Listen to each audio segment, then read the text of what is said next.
অবৈধভাবে বাংলাদেশে যাওয়ার আগেই সীমান্তের বিএসএফের জওয়ানরা এক মহিলাকে আটক করে শোভনগর থানার পুলিশের হাতে তুলে দিল। আপনারা দেখছেন সেই সময়ের বিশেষ মুহূর্তে ধারণকৃত ভিডিও চিত্র আজকের শোভনগর পত্রিকার অনলাইনে। এখন শুনুন বিস্তারিত।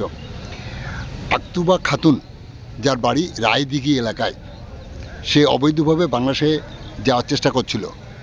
তারালি সীমান্তের বিএসএফের জওয়ানরা তাকে আটক করে জিজ্ঞাসাবাদের পর শোভনগর থানার পুলিশের হাতে তুলে দিলে পুলিশ তাকে গ্রেপ্তার করে আজ সকালে বসিরহাট মহকুমা আদালতে পাঠায়।